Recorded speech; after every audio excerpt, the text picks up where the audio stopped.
신약 고린도전서 11장 23절에서 29절까지의 말씀입니다. 신약 276면입니다. 우리 하나님의 말씀 교독하시겠습니다. 내가 너희에게 전한 것은 주께 받은 것이니 곧 주 예수께서 잡히시던 밤에 떡을 가지사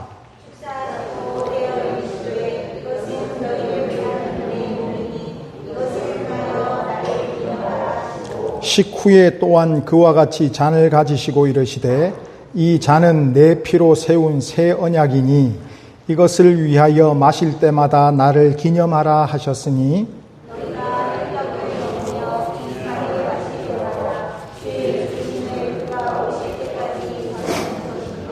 그러므로 누구든지 주의 떡이나 잔을 합당하지 않게 먹고 마시는 자는 주의 몸과 피에 대하여 죄를 짓는 것이니라.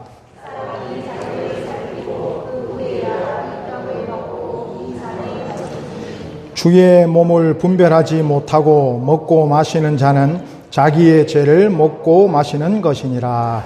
아멘. 할렐루야. 잘 오셨습니다. 색다르게 처음으로 또 오랜만에 하는 성찬식을 했는데 아주 질서 있게 여러 번 해보신 것처럼 이렇게 싹 해주셔서 노련하게 성찬식을 잘 해주셔서 감사합니다. 오늘 나눈 성찬의 그 기쁨과 예수 그리스도의 하나됨이 우리가 하나님 나라에 갈 때까지 영원히 지속될 수 있기를 예수님의 이름으로 축복합니다. 어저께 체육대회를 했습니다. 그죠? 저 추자도에 그렇게 많은 사람 있는지 처음 봤습니다. 교회에 있다가 급하게 연락을 받고 장로님이 밥 시간 됐는데 왜 안 오냐 하셔가지고 급하게 이렇게 학교 운동장으로 내려갔는데 와, 사람들이 한 400명 이상 되는 사람들이 가득 모여 있는 겁니다. 또 분위기가 시끌시끌하고 막 방송에서도 막 음악 소리도 나고 축제 분위기더라고요. 아니나 다를까 또 갔더니 막 장로님하고 집사님께서 이 대서리 자리에서 막 부르시는 겁니다. 와서 여기서 밥 먹고 하자 하셔가지고 막 밥도 갖다 주시고 맛있는 것도 막 가져다 주시더라고요.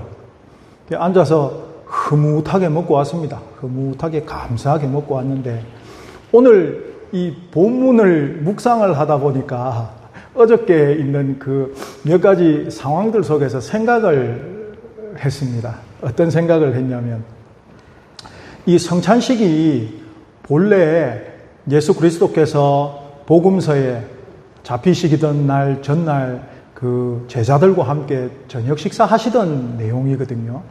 그러면서 이걸 기념하라라면서 주셨는데 근데 이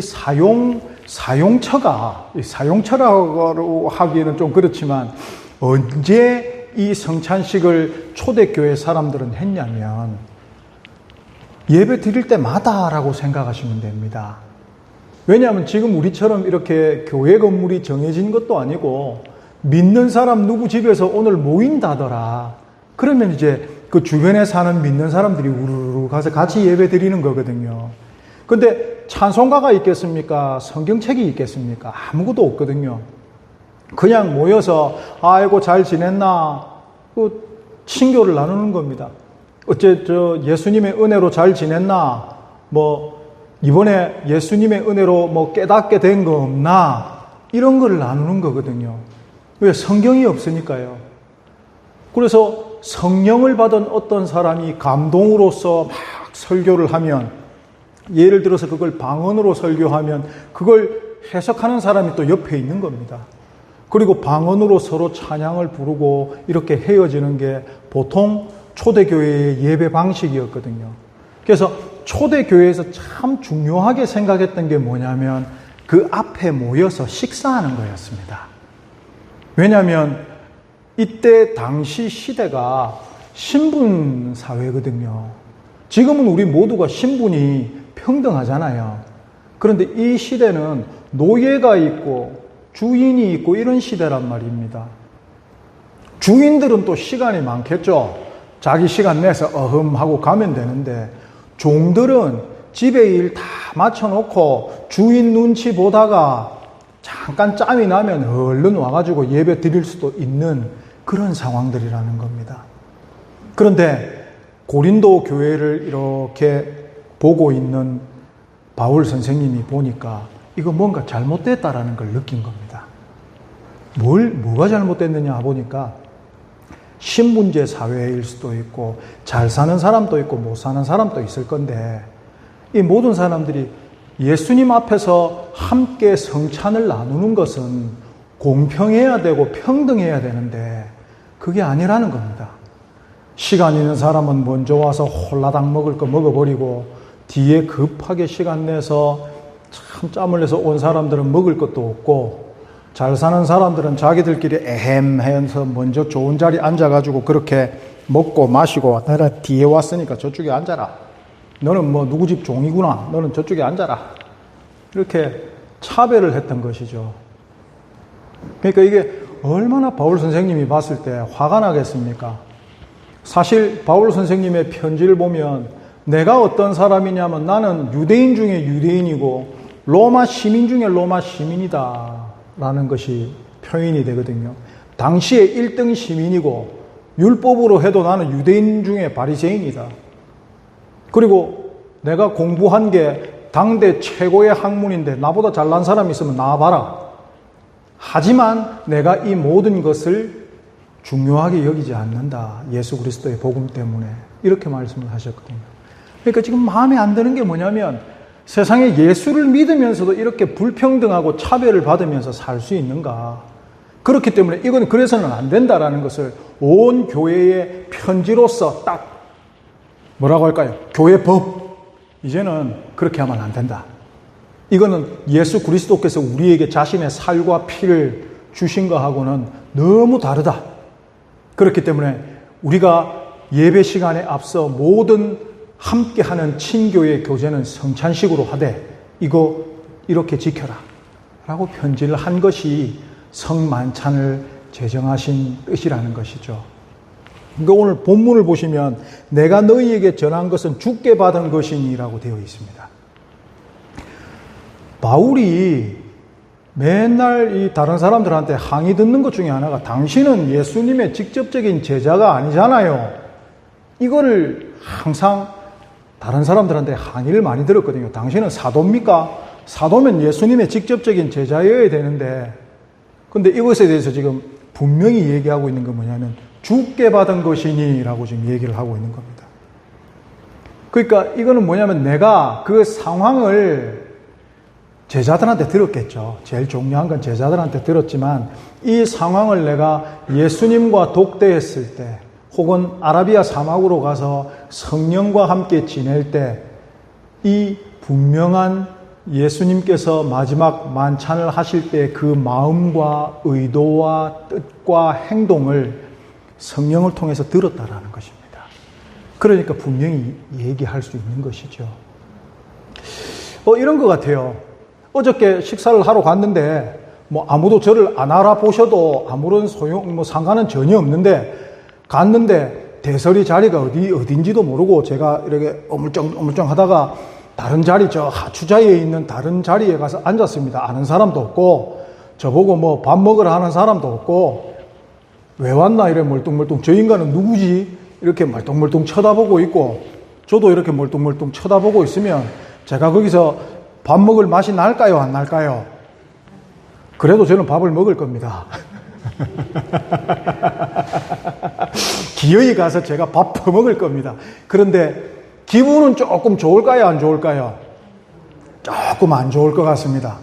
그런데 가자마자 막 장로님께서 맞이해 주시고 막 한순자 집사님께서 맞이해 주시고 막 김미자 권사님이 막 맞이해 주시고 대설이에 있던 사람들이 막 아이고 뭐 목사님 오셨다고 저는 모르는 분들인데 막 새벽마다 우리 가게 앞에 막 지나다니시는데 이렇게 얘기하고 하니까 막 또 인사해야 되는 것 같다 싶어 인사도 하고 되게 반갑더라고요. 왜? 맞이해 주니까.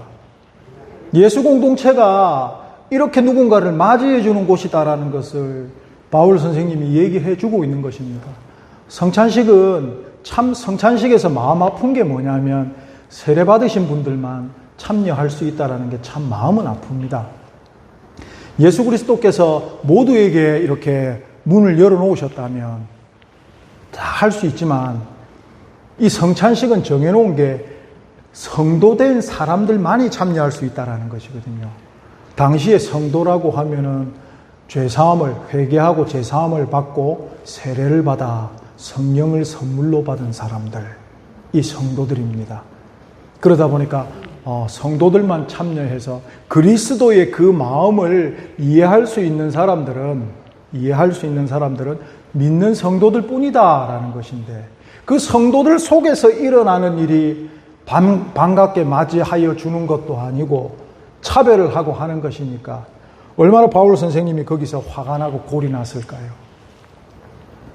그렇기 때문에 우리는 오늘 이 성찬식을 거행하면서 정말 예수 그리스도의 마음을 알고, 또 반년 동안 맥주감사주일이기 때문에 반년 동안 하나님께서 주신 그 감사의 제목을 우리가 생각을 해보는데, 예수 믿은 사람으로서 제일 감사해야 될 게 뭔지를 한번 보자는 것입니다.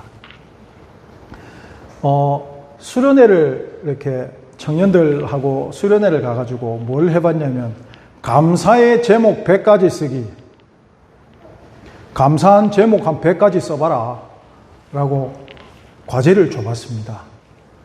시간을 넉넉하게 줬죠. 야, 1시간에 걸쳐서 써라 했을 때 그때 한 60명 정도가 수련회 하고 있었는데, 제 기억으로 제일 많이 쓴 친구가 46가지 썼습니다. 46가지. 감사의 제목 100가지 쓰기가 정말 어려운 것 같더라고요. 그래서 야, 너네들 그것밖에 안 돼? 이러면서 나도 같이 하겠어. 이러면서 저도 썼는데 저는 한 30가지 썼습니다. 이 감사의 제목을 억지로 쓰려니까, 죄송합니다, 억지로라는 표현을 써서 억지로 쓰려니까 정말 안 써지더라고요. 이거는 내가 진짜 감사한 건가? 이건 내가 내 노력해서 된 것 같은데, 이거는 진짜 감사한 건가? 그냥 정해진 대로 있으면 내 월급 받는 거 그냥 받는 건데, 이게 진짜 감사한 건가? 때 되면 추수하는 건데, 이거 진짜 감사한 건가? 때 되면 장마철 되는 건데, 이거 진짜 감사한 건가? 때 되면 밥 먹는 건데, 라고 생각을 해보니까 감사의 제목을 쓸 게가 없는 겁니다. 쓸 게 없는 거. 우리가 오늘 맥주감사주일이고 반년 동안에 하나님께서 지켜주시고 인도하여 주심에 대한 감사를 표현하는데요. 뭐 감사하지? 내가 이토록 감사해야 되나? 마음에 감격이 되고, 하나님 정말 감사합니다, 이런 감격이 진짜 내 마음에 있는가? 를 스스로 생각해 보시면, 오늘 교회에서 맥주감사주일이니까 가면 교회에서 먹을 것 좀 준비해 주겠구나, 아이고 감사해라, 이런 마음 품을 수도 있고, 그죠?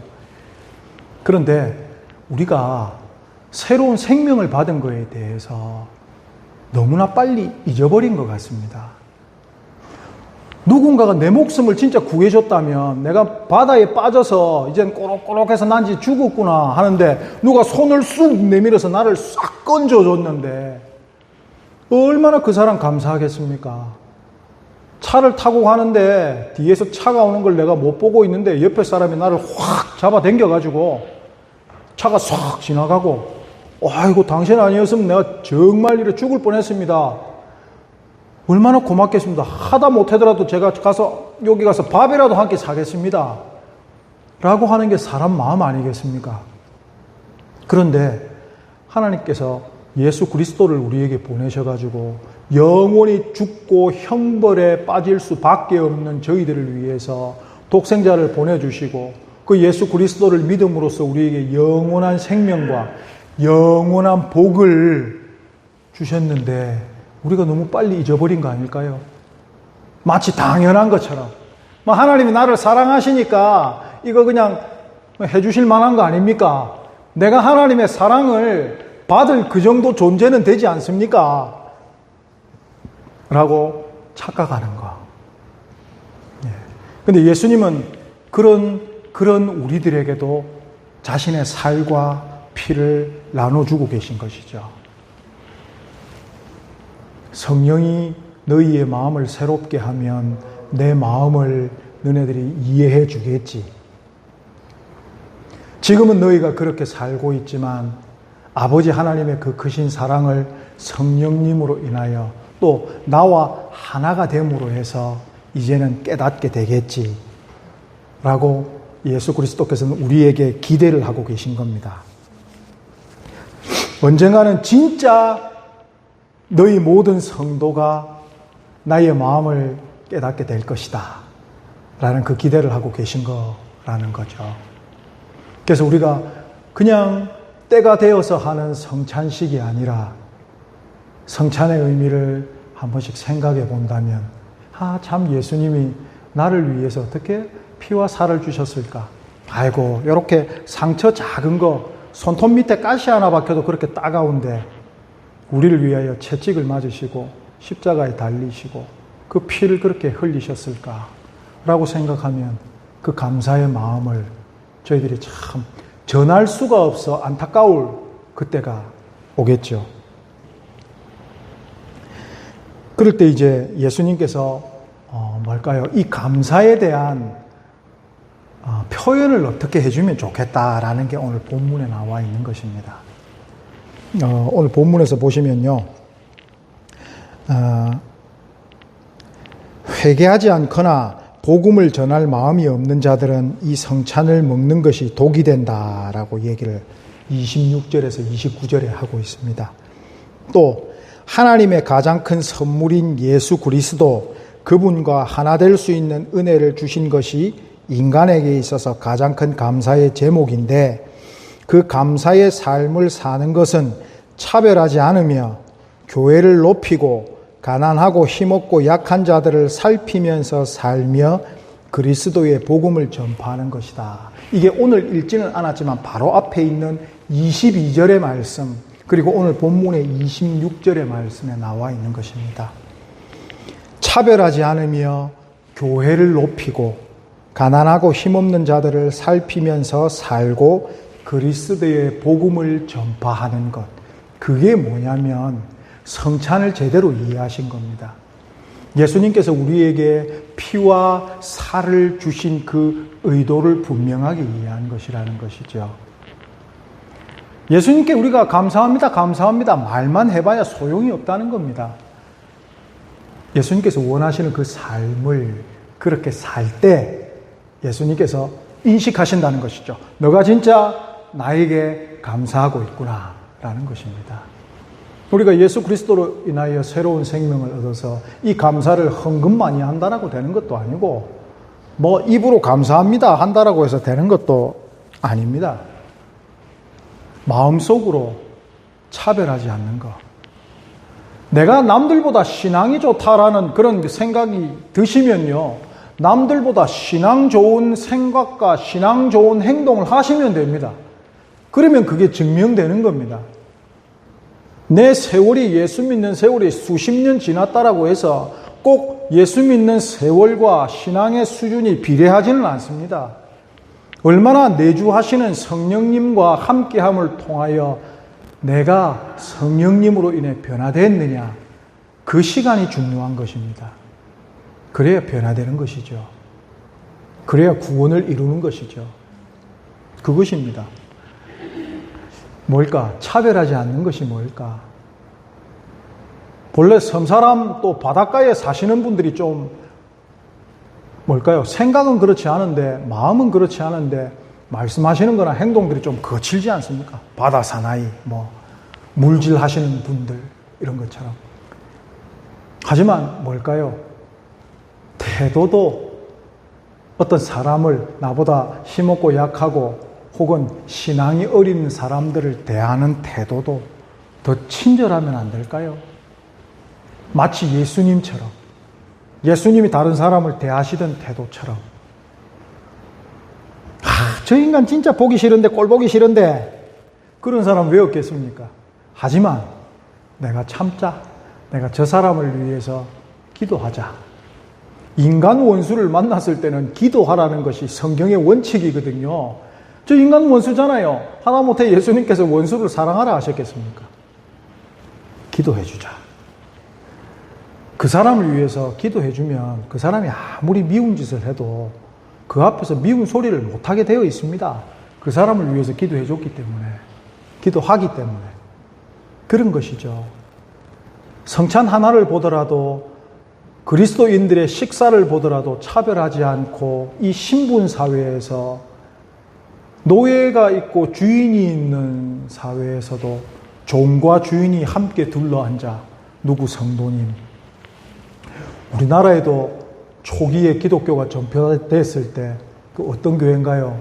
그 어떤 교회에서 그 노비로 살고 있는 분이 계시고 주인으로 살고 계신 분이 있는데, 노비로 살고 계신 분이 먼저 영수 장로님이 되셨다잖아요. 그러니까 그 주인 되시는 분이 그 노비를 교회에 오면 높여드렸다 하지 않습니까? 장로님, 영수님 하면서. 그러니까 그 교회가 사람들이 진짜 저기는 교회다. 평등한 사회가 이루어지는, 예수 그리스도 안에서 평등이 이루어지는, 존중이 있는 교회다라고 해서 부흥했다는 얘기를 한국 교회사에 여러 군데가 나와 있거든요. 우리는 어떻게 하면 될까요? 참 고민입니다. 어떤 고민이냐면, 망해가는, 죄송합니다, 표현을 이렇게 해서. 근데 실제로 그렇잖아요. 망해가는 한국 교회의 모습이나 인구가 줄어가는, 또 망해가는, 죄송합니다, 망해가는 추자도의 교회의 모습이나, 어떻게 하면 우리가 안 망할 수 있을까? 사람들이 다 빠져나간다 하더라도 들어오는 분들도 많더라고요. 그분들을 우리가 사랑으로 맞이해주고, 지나가는 말이라도 우리 추자도에 좋은 교회 있습니다. 주광교회라고. 한번 놀러와 보십시오. 거기에는 하나님이 임재하고 계신 교회라서 문을 열고 들어와서 앉아만 계셔도 건강해지고 평안함을 느끼실 겁니다. 라는 교회가 되었으면 좋겠습니다. 어떻게 하면 그렇게 할 수 있을까요? 저희 모든 성도님들이 예수 그리스도의 사랑을 깨달아 그분들을 그렇게 맞이하면 되죠. 그리고 이곳에 앉으셔서 하나님이 이곳에 임해달라고 기도하시면 되죠. 하나님이 임하시는 곳에 어떻게 약하고 악한 것이 존재할 수 있겠습니까? 하나님이 이곳에 계시면 우리가 말하지 않아도 하나님께서 우리의 영과 육을 채워주시고 회복시켜 주실 겁니다. 그걸 기대하는 겁니다. 우리만 그것을 받는 것이 아니라 우리가 받은 예수님의 이 피와 살을 우리 또 다른 분들에게 내어줄 수 없을까요? 이곳에 오셔서 우리와 함께 사랑의 교제를 나누시면서 하루를 오셔도 좋고 일주일을 오셔도 좋고 추자도에 계시는 동안 계속 오셔도 좋고, 그러면서 이곳에서 사랑의 교제를 나누고 평등하게 그분들이 예수 그리스도의 사랑을 느끼실 수가 있다면 우리는 우리에게 가장 큰 감사의 제목인 예수 그리스도께 대하여 진정한 감사를 올려드릴 수 있는 것입니다. 말로만 감사하는 것이 아니라 성찬식에 담겨진 그 숨겨진 사랑, 그리고 예수 그리스도께서 우리에게 진짜 원하시는 것, 너희가 감사하다면 하나님께서 주신 가장 큰 선물인 나 그리스도를, 그 그리스도에게 감사하다면 내가 너희에게 준 이 의미를 너네들도 베풀며 살아라. 그것이 나에게 감사하는 것이다. 라고 말씀하시는 예수님의 그 음성에 귀를 기울이시고 집중하시며 실천하시면서 살아가실 수 있는 모두가 되시기를 예수님의 이름으로 축복합니다. 올 하반기에도 하나님께서 주시는 은총을 한껏 누리시는 가정과 일터 또 자녀들 되시기를 예수님의 이름으로 축복합니다. 기도하겠습니다.